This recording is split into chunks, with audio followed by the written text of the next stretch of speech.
Assalamualaikum warahmatullahi wabarakatuh. Perkenalkan nama saya Erlin Warida Tulsna, NIM E 2019-1147. Nah, di sini saya akan menanggapi tentang pendapatan nasional. Nah, kemarin kan sudah membahas tentang perdagangan internasional, di mana ada perdagangan terbuka, tertutup, kayak gitu. Nah, sekarang saya akan membahas tentang pendapatan nasional. Nah, sebelum kita melanjutkan terlebih dahulu mengulas tentang lebih lanjut apa sih perdagangan internasional, pendapatan internasional, ada apa di situ. Nah, kita harus mengetahui tentang apa sih pendapatan nasional itu. Jadi, pendapatan nasional adalah nilai total output akhir suatu negara dari semua barang dan jasa yang diproduksi dalam satu tahun. Jadi, yang dinamakan outputnya dalam satu tahun yang barang yang sudah diproduksi itu dinamakan pendapatan nasional. Jadi, nilai total keseluruhannya kayak gitu. Kemudian, konsep pendapatan nasional itu terbagi menjadi 6. Nah, yang pertama apa saja? Ada GDP atau produk domestik bruto, ada GNP atau produk nasional bruto, kemudian ada NNP produk nasional neto, kemudian ada NNI pendapatan nasional neto, kemudian ada PI sama DI pendapatan perseorangan sama pendapatan yang siap dibelanjakan kayak gitu. Kemudian apa sih GDP itu? Jadi yang pertama GDP adalah jumlah produk baik barang maupun jasa yang dihasilkan oleh unit-unit produksi di dalam batas wilayah suatu negara atau domestik selama 1 tahun. Nah, jadi setiap pembagian tersebut ada rumusnya. Yang pertama GDP itu rumusnya pendapatan masyarakat dalam negeri ditambah pendapatan luar negeri kayak gitu. Itu cara menghitung GDP. Nah, kemudian yang kedua GNP. GNP itu adalah nilai produk baik barang maupun jasa yang dihasilkan oleh penduduk suatu negara selama 1 tahun. Nah, itu rumusnya ada pendapatan WNIDN plus pendapatan WNI luar negeri dikurangi pendapatan asing dalam negeri kayak gitu. Kemudian selanjutnya ada NNP atau produk nasional kotor dikurangi penyusutan barang modal. Jadi rumusnya itu NNP sama dengan GNP dikurangi depresiasi atau penyusutan barang modal kayak gitu. Kemudian ada NNI. NNI itu adalah pendapatan yang dihitung menurut jumlah barang jasa yang diterima oleh masyarakat sebagai pemilik faktor produksi. Nah, cara menghitungnya itu adalah NNP dikurangi pajak tidak langsung. Nah, pajak tidak langsung itu pajak yang bebannya dapat dialihkan kepada pihak lain seperti pajak hadiah, pajak penjualan, pajak perdagangan, dan lain-lain kayak gitu. Kemudian ada PI. PI atau personal income merupakan jumlah pendapatan yang diterima oleh setiap orang dalam masyarakat kayak gitu. Nah, PI ini ada rumusnya juga. Yang pertama NNI dikurangi pajak perusahaan, dikurangi iuran, dikurangi laba ditahan plus transfer payment. Nah, transfer payment itu apa sih? Transfer payment itu adalah penerimaan yang bukan merupakan balas jasa produksi, melainkan diambil sebagian dari pendapatan nasional tahun lalu kayak gitu. Jadi ngambilnya tuh dari tahun lalu bukan yang sekarang kayak gitu. Kayak dana pensiun, terus kemudian ada tunjangan,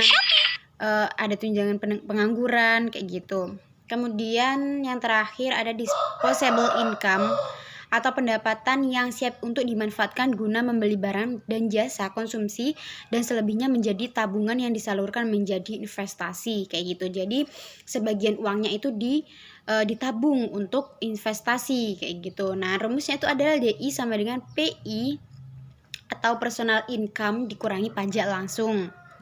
Nah, manfaat perhitungan pendapatan nasional. Apa sih manfaatnya kok kita harus mempelajari pendapatan nasional? Jadi yang pertama itu mengetahui tingkat kemakmuran suatu negara. Jadi kita tahu kemakmuran suatu negara itu seberapa, kita bisa mengetahuinya melalui pendapatan nasional. Bisa menghitungnya melalui itu kayak gitu. Kemudian yang kedua ada mengevaluasi kinerja perekonomian dalam skala tertentu. Jadi kita kan pastinya kalau dalam produksi suatu barang kita harus mengevaluasinya, seberapa besar sih tingkat produksi penjualannya, seberapa besar tingkat perdagangannya nanti. Nah, tujuan evaluasi ini kita nanti bisa mengetahui ke depannya tuh kita harus bagaimana, kita harus memproduksi berapa banyak. Nah, seperti itu. Kemudian yang ketiga mengukur perubahan perekonomian suatu negara secara berkala. Terus keempat, memudahkan dalam membandingkan kinerja ekonomi dari setiap sektor. indikator kualitas hidup masyarakat di suatu negara, terus indikator perbandingan kinerja antar negara, ketujuh itu perbandingan kualitas standar hidup antar negara, kedelapan indikator dan perbandingan tingkat pertumbuhan ekonomi dari waktu ke waktu. Kemudian yang terakhir manfaatnya yaitu sebagai indikator dan perbandingan pertumbuhan ekonomi dan kekayaan dari suatu negara.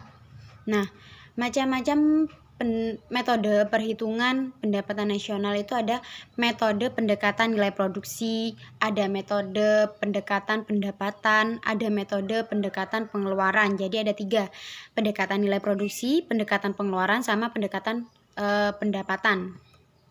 Nah, yang pertama metode pendekatan nilai produksi itu juga ada rumusnya. Nah, pendekatan nilai produksi itu apa sih?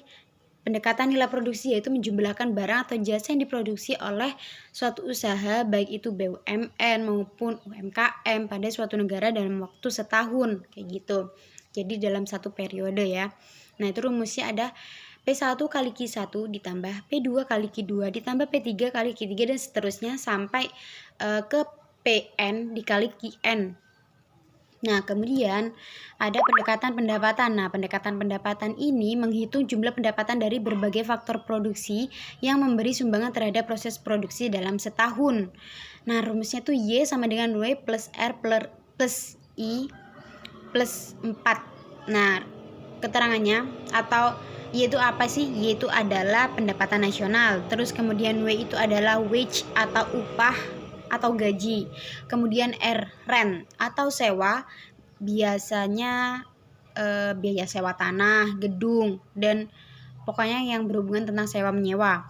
Kemudian I, interest atau bunga, dan P adalah profit atau keuntungan, kayak gitu. Kemudian ada metode pendekatan pengeluaran. Jadi metode pendekatan pengeluaran ini menjumlahkan semua pengeluaran dari rumah tangga, perusahaan, pemerintah, dan masyarakat pada periode tertentu. Jadi nilai total semuanya dari rumah tangga, produksi, konsumen, semuanya dijumlahkan dan dinamakan metode pendekatan pengeluaran.